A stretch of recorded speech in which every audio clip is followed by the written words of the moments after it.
राहदानी अनियमितता प्रकरणमा तत्कालीन महानिर्देशक अर्यालसहित 5 जनालाई धरौटीमा छाड्न आदेश। सम्पत्ति शुद्धिकरण मुद्दामा विष्णु पौड्याललाई थप 3 दिन थुनामा राख्न अनुमति।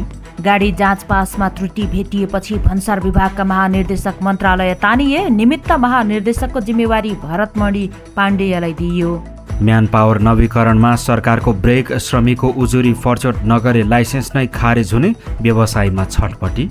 प्रधानमन्त्री बालेनलाई गोली हानेर मार्ने धम्की। 2 किशोर पिस्तोल सहित पक्राउ। गृहमन्त्रीको कडा निर्देशन लगत्तै सवारी साधनको कालो सिसा हटाउने अभियान तीव्र। गृहमन्त्रीकै गाडीको सिसा हटाएर अभियान सुरु। बजेट कार्यान्वयनमा सरकार आक्रामक। असारभित्रै लागत अनुमान र टेन्डरको तयारी सक्न मुख्य सचिवको कडा निर्देशन। सेयर खरिद गर्दा 1% थप शुल्क बुझाउनु पर्ने सरकारको प्रस्ताव। आगामी वर्ष सरकारी गाडीका लागि 9.5 अर्बभन्दा बढी बजेट खर्चिँदै।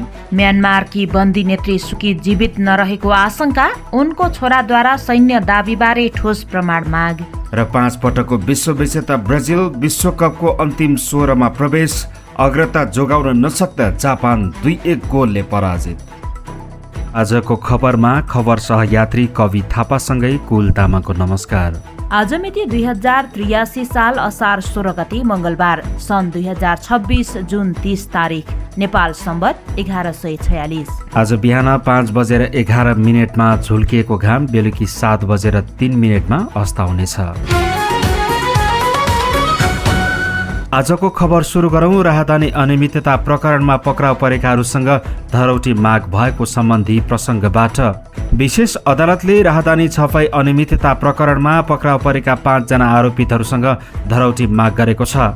विशेष अदालतका सदस्यहरू नारायण प्रसाद पौडेल, हेमन्त रावल र उमेश कोइरालाको इजलासले उनीहरूलाई 3 देखि 5 लाख रुपियाँसम्म धरौटी बुझाएर रिहा गर्न आदेश दिएको हो।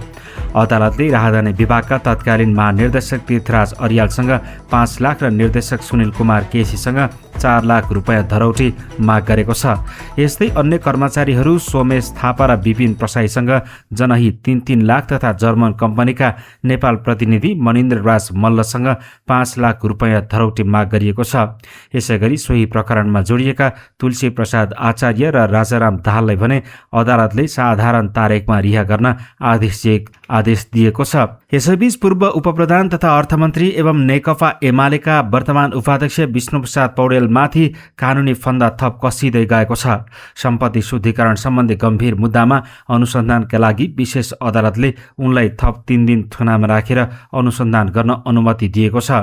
विशेष अदालतका न्यायाधीशहरू नारायण प्रसाद पौडेल, हेमन्त रावल र उमेश कोइरालाको इजलासले सोमबार पूर्व अर्थमन्त्री पौडेललाई हिरासतमा राखेर अनुसन्धान अघि बढाउन सम्पत्ति शुद्धिकरण अनुसन्धान विभागलाई यो अनुमति दिएको हो। विशेष अदालतले यसअघि उपाध्यक्ष पौडेललाई सम्पत्ति शुद्धिकरण सम्बन्धी मुद्दामा 7 दिन थुनामा राखेर अनुसन्धान गर्न अनुमति दिएको थियो। उक्त म्याद सकिएपछि सोमबार अदालत पेश गरिएका उनलाई दोस्रो पटक म्याद थप गरिएको हो। पौडेललाई गत असार 8 गते सुर्खेतबाट पक्राउ गरी काठमाडौँ ल्याइएको थियो।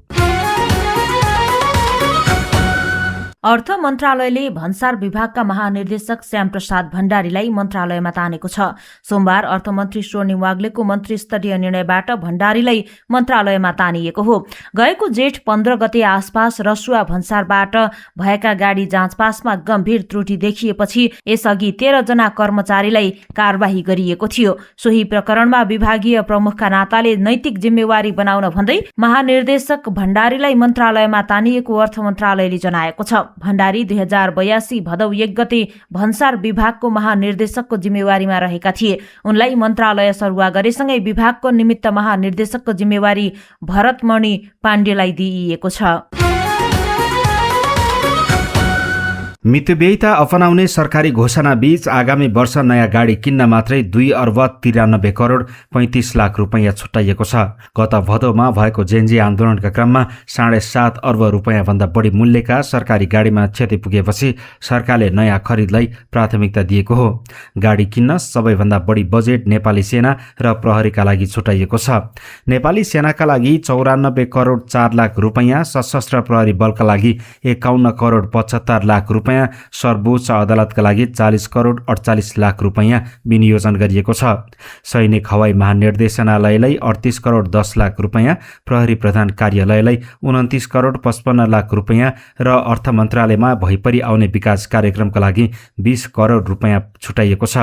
चालु आर्थिक वर्षमा भारतबाट निर्वाचन सहायता स्वरूप 600 वटा गाडी प्राप्त भएको र नियम विपरीत प्रयोग भइरहेका 700 भन्दा बढी सरकारी गाडीहरू तानी पुल प्रणाली मार्फत व्यवस्थापन गरिएको अवस्थामा पनि सरकारले आगामी वर्षका लागि गाडी खरिदमा यति ठूलो रकम विनियोजन गरेको हो। सरकारले ल्याउन लागेको नयाँ कम्पनी ऐनको मस्यौदामा शेयर खरिद गर्दा 1% थप शुल्क बुझाउनु पर्ने प्रस्ताव गरेपछि शेयर बजारका लगानीकर्ता र विज्ञहरूले तीव्र विरोध जनाएका छन्। उद्योग वाणिज्य तथा आपूर्ति मन्त्रालयले सार्वजनिक गरेको कम्पनी ऐन 2083 को मस्यौदामा 25 लाख रुपैयाँ वा सोभन्दा बढी मूल्यको शेयर किनबेच गर्दा खरिदकर्ताले कारोबार रकमको 1% शेयर हस्तान्तरण शुल्क बुझाउनु पर्ने व्यवस्था प्रस्ताव गरिएको छ। यो शुल्क दोस्रो बजार अर्थात् नेप्से मार्फत हुने कारोबारमा समेत ब्रोकरले संलग्न गरेर संकलन गरेर सरकारी कोषमा जम्मा गर्नुपर्ने मस्यौदामा उल्लेख छ। कानूनविद र शेयर बजारका जानकारहरूले लगानी गर्दा नै कर वा शुल्क लगाउने यो प्रस्ताव सैद्धान्तिक रूपमा गलत र विश्वमै अनौठो भएका बताएका छन्। यसले शेयर बजारको लगानीकर्तालाई निरुत्साहित गर्ने र बजारको कारोबार समेत निकै घट्ने उनीहरूको भनाइ छ। नेपाल स्टक ब्रोकर एसोसिएसनका पूर्व अध्यक्ष नरेन्द्र सिंजापतिले यो व्यवस्था धितोपत्र ऐनसँग बाजिने र यसले दोस्रो बजारका लगानीकर्तालाई विक्षिप्त बनाउने टिप्पणी गर्नुभएको छ। मन्त्रालयले हाल यो मस्यौदामाथि सरोकारवालाहरूसँग सुझाव मागिरहेको छ। सरकारले आगामी आर्थिक वर्ष 83-84 को बजेट तथा कार्यक्रमलाई तीव्र गतिमा अघि बढाउन असार मसान्तभित्रै लागत अनुमान र बोलपत्र टेन्डरको सम्पूर्ण तयारी सक्ने लक्ष्य राखेको छ। मुख्य सचिव सुमन राज अर्यालको अध्यक्षतामा बसेको सचिव बैठकले बजेटको प्रभावकारी कार्यान्वयनका लागि यस्तो आक्रामक निर्णय गरेको हो। प्रधानमन्त्री तथा मन्त्री परिषद कार्यालयका अनुसार बैठकले सबै मन्त्रालयलाई आफ्नो मातहतका निकाय सहितको संगठन तथा व्यवस्थापन सर्वेक्षणको काम तोकिएकै समयभित्र सक्न कडा निर्देशन दिएको छ। बैठकले गएको भदौ 23 र 24 गतेको प्रदर्शनका क्रममा आगजनी र क्षति भएका सवारी साधन, फर्निचर तथा यन्त्र उपकरणलाई 15 दिनभित्रै प्रचलित कानून बमोजिम मिनाहा वा लिलाम गरिसक्न निर्देशन दिएको छ। लिलामी प्रक्रिया बाँकी रहेका निकायले तोकिएका मितिभित्रै ती सामग्री कार्यालय परिसरबाट अनिवार्य रूपमा हटाइसक्नुपर्नेछ। महालेखा परीक्षकको 63औं वार्षिक प्रतिवेदनमा उल्लेखित बेरुजु फर्स्याउटको कामलाई सरकारले उच्च प्राथमिकतामा राखेको छ। अब सबै मन्त्रालय, विभाग र निकायले बेरुजो फर्स्याउटको साप्ताहिक प्रगति विवरण अनिवार्य रूपमा प्रधानमन्त्री कार्यालय र बेरुजो फर्स्याउट समितिमा पठाउनु पर्नेछ। वैदेशिक रोजगारीका नाममा श्रमिक ठग्ने र उजुरी व्यवस्था गर्ने मेनपावर कम्पनीहरू विरुद्ध वैदेशिक रोजगार विभागहरू रूपमा उत्रिएको छ। श्रमिकहरूको उजुरी फर्च्यौट नगर्ने मेनपावर कम्पनीको इजाजत नवीकरण नगर्ने विभागको कडा नीतिका कारण यति बेला मेनपावर व्यवसायीहरूमा ठूलो तरङ्ग पैदा भएको छ। असार मसान्तभित्र मेनपावर नवीकरण गरिसक्नुपर्ने कानूनी बाध्यता रहेका बेला विभागले तेर्स्याएको यो शर्तले व्यवसायीहरूको सातो उडाएको हो। सरकारको यो कदमप्रति वैदेशिक रोजगार व्यवसायी संघले कडा आपत्ति जनाएको छ। संघका अध्यक्ष डिगबहादुर खत्रीले उजुरी फर्च्यौट र लाइसेन्स नवीकरण बिल्कुलै फरक विषय भएकोले यी दुईलाई आपसमा जोड्नु न्यायसङ्गत नभएको दावी गर्नुभयो। अध्यक्ष खत्रीका अनुसार श्रमिकहरू उजुरी गरेर आफै गायब हुने गरेका कारण धेरै उजुरीहरू अल्झिएका छन्। श्रमिकले उजुरी गर्ने तर पछि सम्पर्कमै नआउने गर्दा उजुरी कसरी टुङ्गिन्छ? 2072 सालको सहमति अनुसार उजुरीकर्ता 35 दिनसम्म बुझ्दा पनि नआए मेनपावर सञ्चालक राखेर मुद्दा टुङ्ग्याउनु पर्छ, खत्रीले भन्नुभयो। उहाँले 10 जनामा 1 जना श्रमिकको व्यक्तिगत समस्याका कारण उजुरी पर्दा म्यानपावरलाई मात्र दोषी देखाइनु गलत भएको भन्दै मागपत्र प्रमाणीकरण गर्ने नेपाली दूतावासहरू पनि यसमा जिम्मेवार हुनुपर्ने प्रश्न उठाउनुभयो। व्यवसायीहरूको तीव्र विरोधका बीच वैदेशिक रोजगार विभागकी महानिर्देशक मीरा आचार्यले भने आफ्नो अडान स्पष्ट पार्नु भएको छ। उहाँले प्रमाण पुगेका संस्थागत उजुरीहरू फर्च्यौट नगर्ने कुनै पनि म्यानपावरको लाइसेन्स नवीकरण नहुने ठोकुवा गर्नुभयो। लाइसेन्स नवीकरणमै कडा ब्रेक लगाउन सके म्यानपावर कम्पनीहरू थप जिम्मेवार हुने र वैदेशिक रोजगारीमा भइरहेको ठगी न्यूनीकरण हुने विश्वास विभागले लिएको छ। विभागका अनुसार मेनपावरहरूले वैदेशिक रोजगारीमा पठाउँदा भने जस्तो काम र पद नदिने, तोकिएको पारिश्रमिक तथा सेवा सुविधा नदिने, एउटा काम भनेर झुक्क्याएर अर्कै जोखिमपूर्ण काममा लगाउने जस्ता गुनासो धेरै आएका छन्। यस्ता प्रमाण पुगेका उजुरीहरूमा विभागले मेनपावरको धरौटी रकमबाटै काटेर पीडित श्रमिकलाई क्षतिपूर्ति उपलब्ध गराउँदै आएको छ भने मिल्न नसकेका गम्भीर मुद्दाहरू वैदेशिक रोजगार न्यायाधिकरणमा पठाउने गरिएको छ। काठमाडौँ उपत्यकामा नियम विपरीत गुडिरहेका कालो सिसायुक्त सवारी साधन विरुद्ध ट्राफिक प्रहरी आक्रामक रूपमा उत्रिएको छ। गृहमन्त्री सुदन गुरुङले सोमबार उपत्यका ट्राफिक प्रहरी कार्यालयमा पुगेर कालो सिसा हटाउने अभियानलाई तीव्र पार्न कडा निर्देशन दिनुभएको हो। नियम सबैलाई बराबर हुनुपर्छ भन्दै गृहमन्त्री गुरुङले थप्नुभयो, मेरो गाडीमा जडान भएको कालो सिसा पनि तत्काल हटाउनुहोस्। गृहमन्त्रीको निर्देशसँगै ट्राफिक प्रहरीले गृहमन्त्रीकै गाडीबाट कालो सिसा हटाएर अभियान सुरु गरेको हो।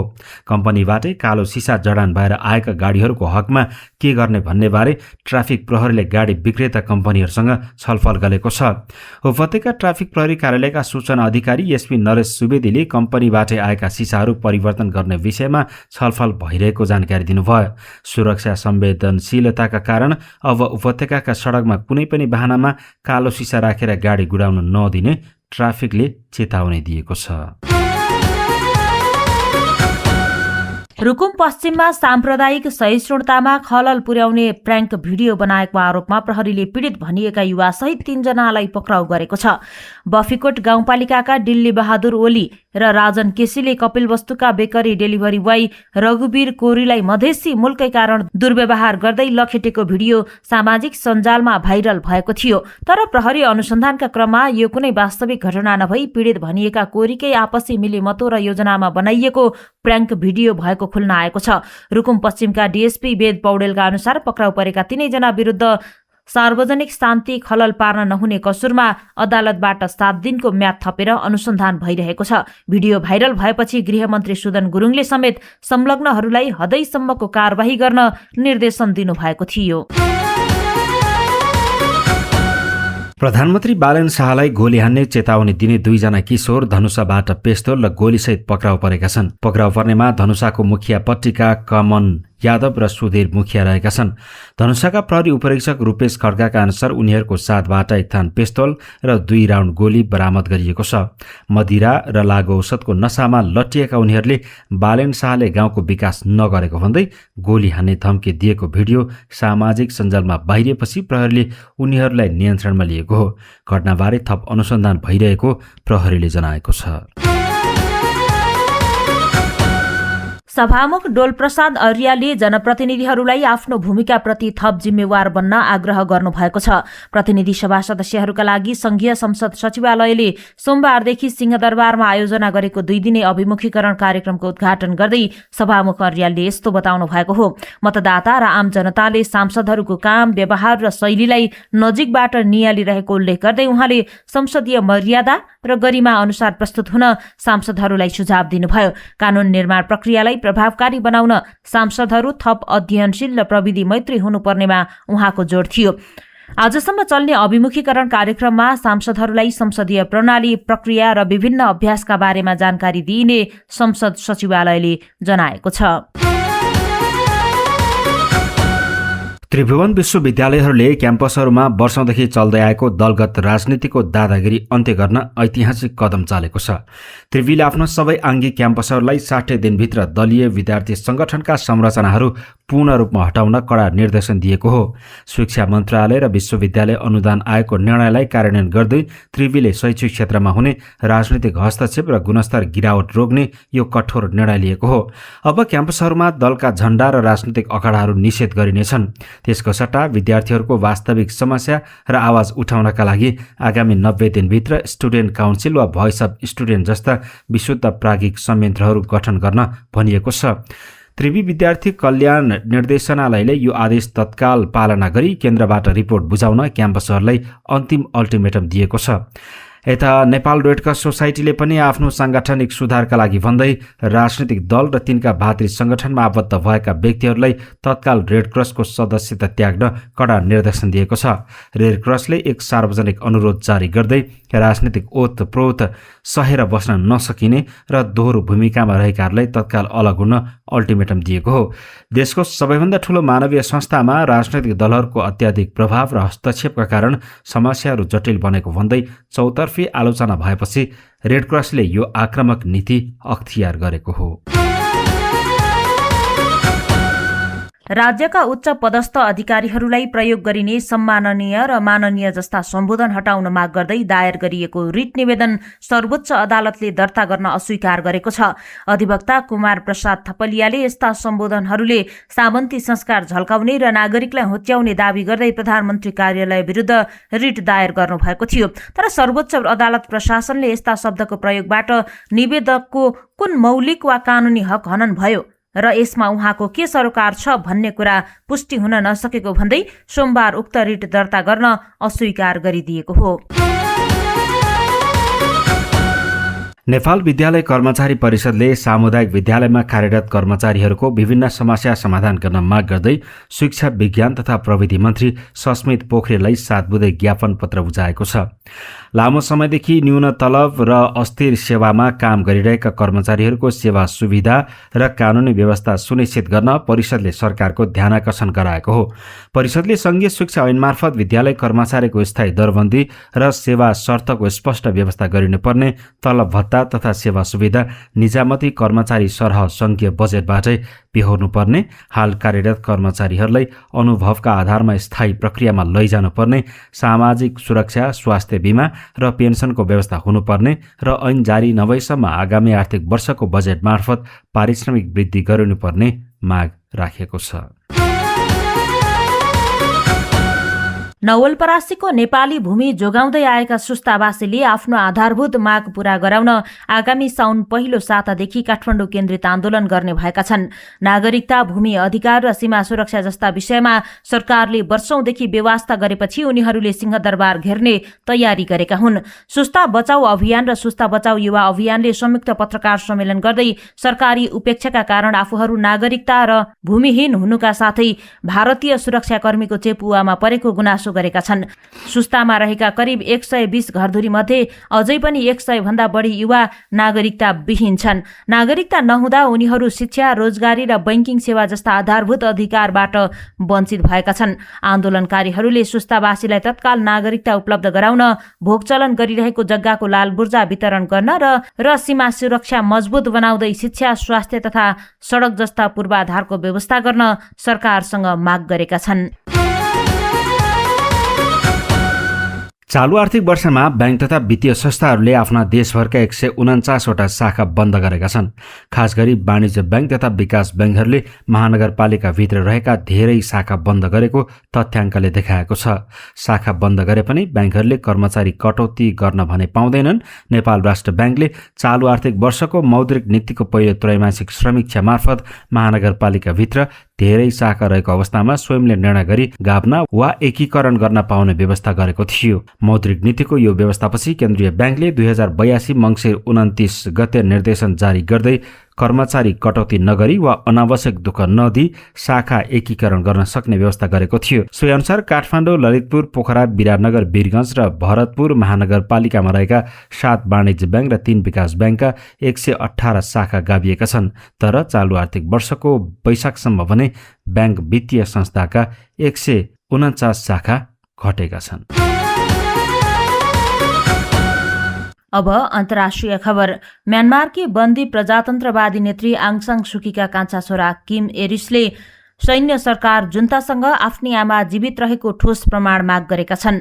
लन्डनमा सञ्चार माध्यमसँग कुरा गर्दै एरिसले सुकीलाई जेलबाट आवासीय नजरबन्दमा सारिएको भन्ने सैन्य दावीमाथि गम्भीर शंका व्यक्त गरेका हुन्। उनले आफ्नी आमा अझै पनि राजधानी नेपिटो स्थित कठिन अवस्थाको जेलमै रहेको विश्वास व्यक्त गरेका छन्। 81 वर्ष पुगिसकेकी नोबेल पुरस्कार विजेता सुकी मुटु र हड्डी कमजोर हुने समस्याबाट पीडित छिन्। सन् 2021 को सैन्य कुपछि हिरासतमा रहेकी सुकीको स्वास्थ्य अवस्था लगातार बिग्रिँदै गएको र उनलाई राखिएको ठाउँ अत्यन्तै कष्टकर रहेको एरिसको दाबी छ। एरिसले म्यानमारको सैन्य सरकारमाथि अन्तर्राष्ट्रिय दबाव बढाउन र सेनालाई इन्धन आपूर्ति रोक्न विश्व समुदायसँग आग्रह समेत गरेका छन्। अब खेल खबर। 5 पटकको विश्व विजेता ब्राजिल विश्वकप 2026 को अन्तिम 16मा प्रवेश गरेको छ। अमेरिकाको ह्युस्टन स्टेडियममा भएको रोमाञ्चक खेलमा जापानलाई 2-1 गोल अन्तरले पराजित गर्दै ब्राजिलले प्री क्वार्टर फाइनलमा स्थान सुरक्षित गरेको हो। पहिलो हाफमा 1 गोलले पछि परेको ब्राजिलले दोस्रो हाफमा उत्कृष्ट पुनरागमन गर्यो। दोस्रो हाफको इन्जुरी समयको 5औं मिनेटमा वैकल्पिक खेलाडी ग्राभियल मार्टिनेलीले निर्णायक गोल गर्दै ब्राजिललाई जित दिलाएका थिए। त्यसअघि खेलको 29औं मिनेटमा काइसु सानाले लामो प्रहार मार्फत उत्कृष्ट गोल गर्दै जापानलाई सुरुवाती अग्रता दिलाएका थिए। तर 56 मिनेटमा ब्राजिलका अनुभवी मिडफिल्डर कासेमिरोले हेड मार्फत गोल गर्दै खेललाई 1-1 को बराबरीमा ल्याएका थिए। गोलसँगै कासेमिरो 34 वर्ष 126 दिनको उमेरमा विश्वकपमा गोल गर्ने ब्राजिलका दोस्रो पाका खेलाडी बनेका छन्। खेलभरि ब्राजिलले जापानमाथि लगातार दबाव बनाएको थियो। ब्राजिलले प्रहार गरेका 19 शटमध्ये 7वटा शट टार्गेटमा थिए भने जापानले मात्र 2 शटमा टार्गेट राख्न सक्यो। जापानको गोलकिपर जिओन सुजुकीले के उत्कृष्ट बचाव गरे पनि टोलीको हात टार्न सकेनन्। यो हारसँगै जापानको पहिलो पटक नकआउट चरणमा खेल जित्ने सपना अधुरै बनेको छ। यसअघि सन् 2018 र 2022 को विश्वकपमा पनि जापान अग्रता लिएरै नकआउट चरणबाट बाहिरिएको थियो। अब ब्राजिलले क्वार्टर फाइनल प्रवेशका लागि आइभरी कोस्ट र नर्वे बीचको विजेतासँग प्रतिस्पर्धा गर्नेछ। आजको खबरमा खबरको सिलसिला यति नै। ताजा खबर र सूचनाका लागि हामीलाई सब्स्क्राइब र फलो गर्न नभुल्नुहोला। नमस्कार।